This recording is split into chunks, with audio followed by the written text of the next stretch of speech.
इस जगह ठीक हूँ मैं? सही है ना? जी। हुँ। सभी को नमस्कार। आज की इस कक्षा में हम अध्ययन करेंगे शमशेर बहादुर जी के व्यक्तित्व, कृतित्व और साथ ही उनकी रचना उषा का। तो आइए शुरू करते हैं। शमशेर बहादुर सिंह जी बिंब और नाद के शिल्पी, व्यक्तित्व एवं कृतित्व। उनकी कविता उषा शमशेर बहादुर सिंह की एक कलात्मक शब्द यात्रा, प्रकृति की गति और ग्रामीण जीवन का अद्भुत संगम इसमें देखने को मिलता है। नवनिर्माण और प्रयोग के हस्ताक्षर। शमशेर बहादुर सिंह जी ने अपनी रचनाओं में पुराने उपमानों को त्याग करके नए बिंबों और प्रतीकों का अत्यंत सफल प्रयोग किया है। साथ ही उन्होंने उषा कविता केवल प्रकृति का स्थिर चित्रण नहीं है, बल्कि ये गांव की, सूबे के जीवंत परिवेश, वहाँ के श्रम और भविष्य की ओर बढ़ते कदमों का आख्यान है। वे सच्चे अर्थों में शब्दों के माध्यम से अमूर्त को मूर्त रूप देने वाले हिंदी साहित्य के अप्रतिम शिल्पकार हैं। इस प्रस्तुति के प्रमुख शैक्षिक उद्देश्य देखिए। पहला शैक्षिक उद्देश्य शमशेर बहादुर सिंह के जीवन, शिक्षा और कृतित्व का सर्वांगीण बोध कराना। दूसरा है उनके व्यक्तित्व में हिंदी उर्दू के दुआब और कलाओं के संगम की पहचान करना। उनकी विशिष्ट काव्य शैली और बिंब धर्मिता को सूक्ष्म विश्लेषण करना। उषा कविता के माध्यम से प्रकृति के पल पल बदलते रूप की व्याख्या करना। ग्रामीण प्रतीकों, चौका, सिलेट में निहित अर्थों को समझाना। जीवन परिचय। शमशेर बहादुर सिंह जी का जन्म देहरादून, उत्तर प्रदेश में सन 1911 में हुआ।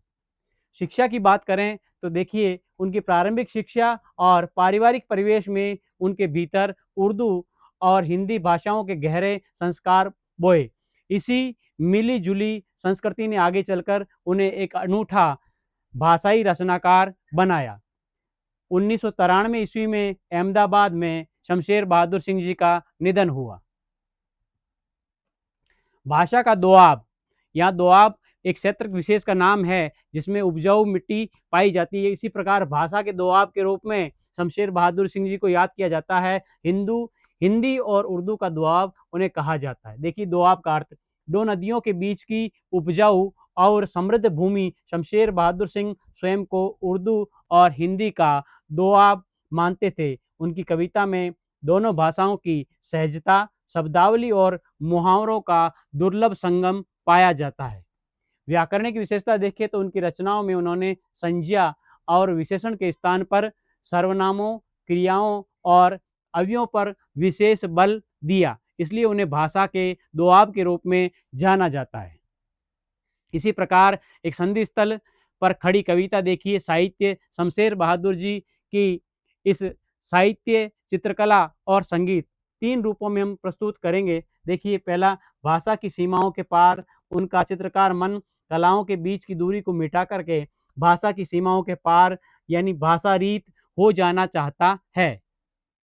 इसी प्रकार देखिए अनूठा तनाव और द्वंद्व। उनकी कविताओं में एक मूर्त और अमूर्त द्वंद्व दोनों प्रकार का, जो दूसरी ओर इंद्रिय तमाव, इंद्रियों में से जुड़ा और इंद्रियतर का अनूठा तनाव दिखाई देता है। अब हम उनके सृजन संसार की बात करते हैं, उनकी प्रमुख रचनाओं की बात करते हैं तो देखिए कुछ कविताएं उनकी प्रमुख रचना है, कुछ और कविताएं। इसी प्रकार उनकी रचना है चुका भी हूँ मैं। इसी प्रकार इतने पास अपने और बात बोलेगी। इसी प्रकार काल तुझसे होड़ है मेरी। यहाँ पर हम उनके कोश कार्य की बात करें तो उर्दू हिंदी कोश का महत्वपूर्ण संपादन उन्होंने किया। साथ ही काव्यगत विशेषताओं की यदि हम बात करें तो देखिए उनकी रचनाओं में वैचारिक रूप में प्रगतिशीलता और शिल्प के स्तर पर प्रयोग धर्मिता का अनूठा मिश्रण हमें देखने को मिलता है। साहित्य जगत द्वारा वंदन। शमशेर बहादुर सिंह जी की अद्वितीय साहित्यिक सेवा और उत्कृष्ट काव्य शिल्प के लिए उन्हें देश के सर्वोच्च साहित्यिक सम्मानों से अलंकृत किया गया। साहित्य अकादमी पुरस्कार से उन्हें सम्मानित किया गया। साहित्य के क्षेत्र में उनके अप्रतिम और कालजयी योगदान हेतु उन्हें साहित्य सम्मान पुरस्कार दिया गया। इसी प्रकार कबीर सम्मान की यदि हम बात करें तो उनकी प्रयोगधर्मी, प्रगतिशील और बेबाक रचना दृष्टि के लिए उन्हें कबीर सम्मान से नवाजा गया। इसके अतिरिक्त भी उन्हें कई महत्वपूर्ण राष्ट्रीय व प्रांतीय सम्मानों से नवाजा गया। ये शमशेर बहादुर का भाषा पर पकड़ और साहित्य के प्रति उनकी समझ को दर्शाता है। शब्दों से चित्र उकेरने की कला, देखिए किस प्रकार उन्हें बिंब धर्मी कवि के रूप में जाना जाता है। शमशेर जी की सबसे बड़ी पहचान हिंदी साहित्य में एक बिंब धर्मी कवि के रूप में है। उनकी बिंब धर्मिता शब्दों के माध्यम से रंग, रेखा, स्वर और तुलिका की अद्भुत कसीदाकारी, बारीक कारीगरी करती है। इसी प्रकार देखिए इंद्रिय संवेदना की हम बात करें तो सचेत इंद्रियों का ये कवि जब प्रेम, पीड़ा, संघर्ष और सृजन को गूंथ कर कविता बनाता है तो वह कविता केवल पढ़ने के लिए नहीं होती, वे दर्शकों के सुनने और देखने के लिए भी आमंत्रित करती है। ऊषा कविता भोर का शब्द चित्र किस प्रकार शमशेर बहादुर सिंह ने प्रस्तुत किया है। ऊषा शमशेर बहादुर सिंह जी की सर्वाधिक प्रसिद्ध और श्रेष्ठ प्रयोगवादी कविताओं में से एक है। ये कविता सूर्योदय के ठीक पहले के पल पल परिवर्तित होते प्रकृति के स्वरूप का अत्यंत सजीव और गतिशील शब्द चित्र प्रस्तुत करती है। कवि आकाश का केवल मूक दर्शक नहीं है, बल्कि वे भोर की आसमानी गति को, धरती की हलचल को और ग्रामीण जीवन को एक साथ जोड़ने का कार्य करता है। पवित्रता और निर्मलता का प्रतीक, प्रात नभता बहुत नीला शंख जैसे।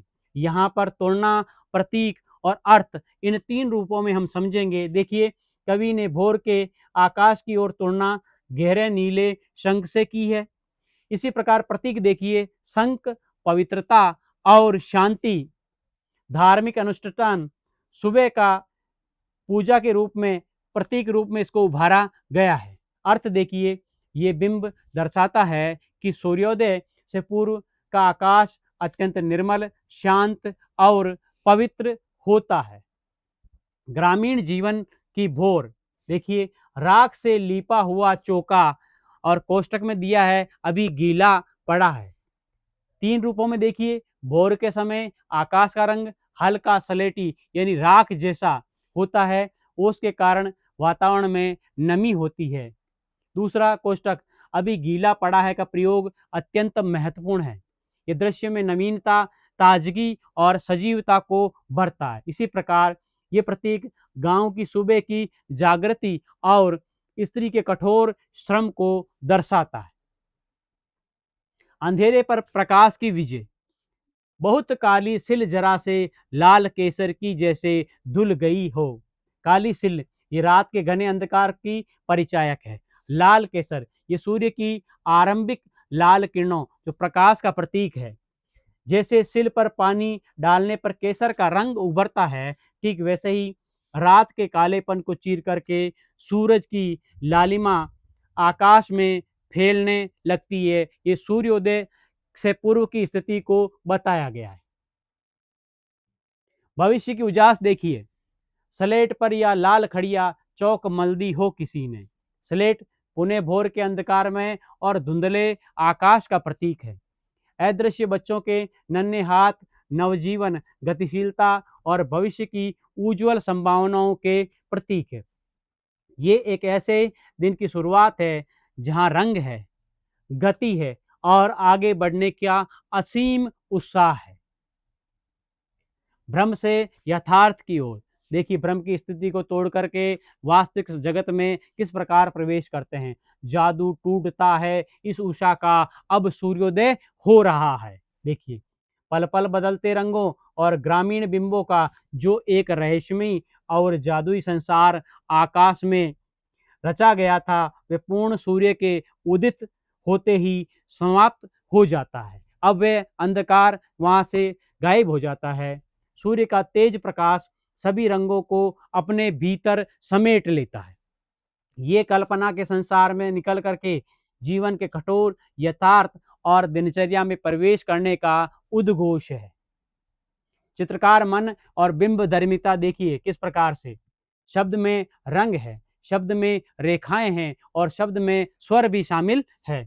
शमशेर जी मुख्य रूप से एक बिंबधर्मी कवि है जो शब्दों के माध्यम से रंग, रेखा, स्वर की कसीदाकारी करते हैं। इनकी चित्रकार मन विभिन्न कलाओं, साहित्य और चित्रकला के बीच की दूरी को मिटा देता है। इनकी कविताएं पाठकों को केवल पढ़ने के लिए नहीं बल्कि उन्हें देखने और सुनने के लिए भी आमंत्रित करती है, उन्हें अपनी ओर आकर्षित करती है, अपनी ओर बुलाती है। कविता का मूल भाव देखिए, प्रकृति और ग्रामीण जीवन का संगम किस रूप में दर्शाया गया है। उषा सूर्योदय के ठीक पहले के पल पल बदलते रूप का एक सजीव शब्द चित्र है। कवि यहाँ केवल एक मूकदर्शक नहीं है बल्कि वे भोर की आकाशीय गति को धरती के ग्रामीण जीवन और हलचल से जोड़ता है। यह उस नए दिन की शुरुआत का वर्णन है जहाँ रंग है, जहाँ गति है और भविष्य की चमक जहाँ पर पाई जाती है। अब देखिए उषा का क्रमिक विकास और समय का प्रवाह किस तरह से आगे बढ़ता है। शुरुआत देखिए, नीला शंख भोर से पहले की शांति को दर्शाता है। दूसरा, राख का चौका सुबह की ओर नमी को बताता है। इसी प्रकार जो तीसरा रूप इसका समय के चक्र का है वो सिल और केसर यानी किरणों का प्रथम आगमन को दर्शाता है। चौथा रूप है इसका सलेट और खड़िया यानी जागता हुआ बालपन। इसी प्रकार पांचवा रूप देखिए, झिलमिल दय और सूर्योदय यानी पूर्व प्रकाश की स्थिति को दर्शाता हुआ। तीसरा, प्रतीकों की व्याख्या में हम आगे बढ़ेंगे। प्रातः नभ था बहुत नीला शंख जैसे, शंख के समान नभ को दर्शाया गया है। प्रातः नभ था बहुत नीला शंख जैसे भोर का नभ। शंख किस किस का प्रतीक है? पवित्रता, अत्यंत शांति और उजाले की प्रतीक्षा का सबसे बड़ा प्रतीक है।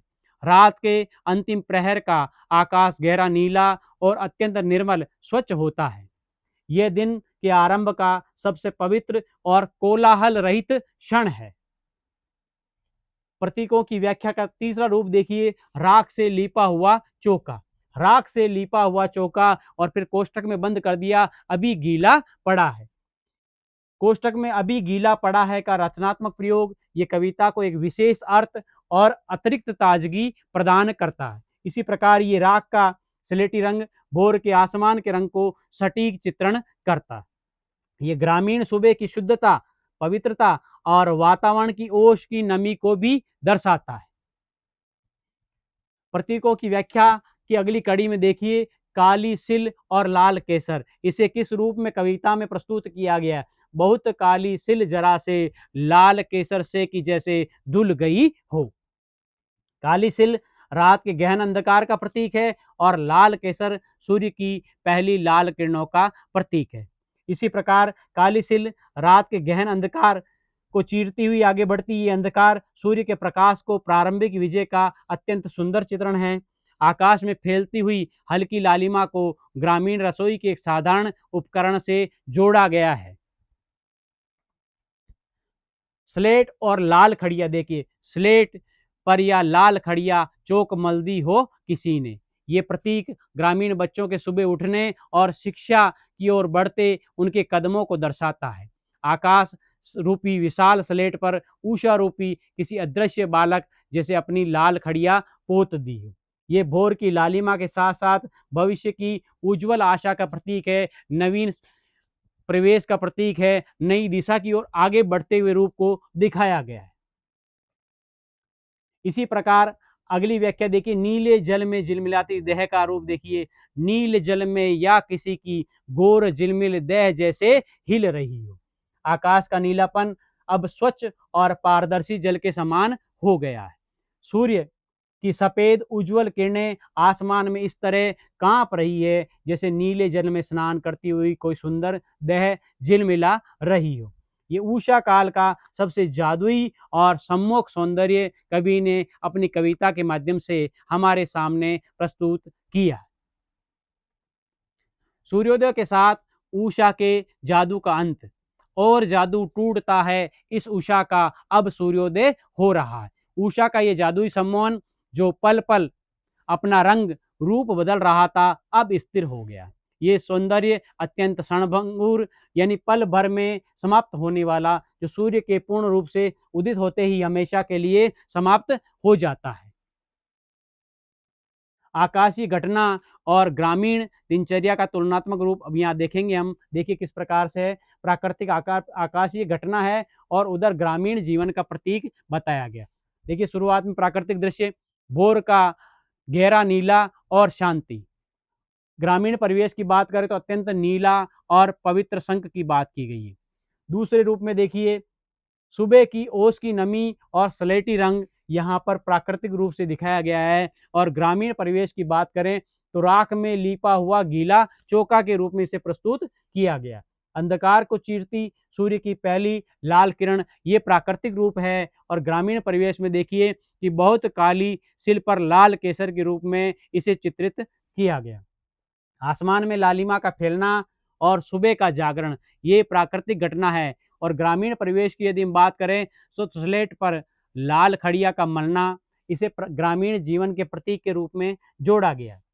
फिर देखिए, स्वच्छ आकाश में उजली किरणों का कांपना, ये प्राकृतिक आकाशीय घटना का प्रतीक है, और ग्रामीण जीवन के प्रतीक के रूप में देखिए कि नीले स्वच्छ जल में झिल मिलाती देह के रूप में इसे प्रस्तुत किया गया है। तो ये हमने तुलना की प्राकृतिक आकाशीय घटना की और ग्रामीण जीवन के प्रतीक की। नवीन बिंबों का महत्व देखिए शिल्प और प्रयोग की दृष्टि से। देखिए यहाँ पर नवीन बिंब चंद्रमा, कमल, दीपक, इसी प्रकार सिल, चौका, स्लेट और आंगन के रूप में। प्रयोगवादी कविता साहित्य में सर्वथा नए बिंब, नए प्रतीक और नए उपमान लेकर आई है। शमशेर जी ने पुराने घिसे-पिटे उपमानों को छोड़ कर के अपने आसपास और दैनिक जीवन में कविता को मुख्य हिस्सा बनाया। उन्होंने प्रकृति की असीम विशालता को प्रस्तुत करने के लिए रसोई, आंगन और साधारण वस्तुओं जिसमें सिल, चौका और स्लेट शामिल है कि छोटी लेकिन जीवंत चीज़ों के माध्यम से सफलतापूर्वक समझाया है। नवीन बिंबों का महत्व देखिए, उषा एक स्थिर चित्र है और स्टिल फोटोग्राफी नहीं है, बल्कि ये एक गतिमान दृश्य यानी चलचित्र के रूप में है। इसे अंग्रेजी के मोशन के रूप में हम समझ सकते हैं। कविता की हर पंक्ति के साथ समय आगे बढ़ता है और कैनवास का रंग बदलता रहता है। सबसे बड़ा नयापन इस बात में है कि देखिए कवि ने आकाशीय गतिशीलता को धरती की मानवीय हलचल से बहुत ही सहजता से बांध दिया है। दोनों का जुड़ाव हमारे सामने स्पष्ट दिखाई देता है। इस कविता का निष्कर्ष देखिए, भोर का एक और अमर चित्र प्रस्तुत किया है कवि ने। जादू टूटता है इस उषा का, अब सूर्योदय हो रहा है। उषा मात्र एक प्राकृतिक दृश्य नहीं है, बल्कि ये जीवन की शुरुआत है, और बाल नव जीवन की बात की गई है, निर्माण की बात की गई है। आशा और नव निर्माण का ये घोषणा पत्र है। शमशेर बहादुर सिंह ने साधारण घरेलू शब्दों की तूलिका से हिंदी साहित्य को एक ऐसा अमर चित्र दिया है जो हर सुबह हमारे साथ फिर से जीवित हो उठता है। तो आज की इस कक्षा में हमने अध्ययन किया शमशेर बहादुर सिंह जी के व्यक्तित्व, कृतित्व और उनकी रचना उषा का।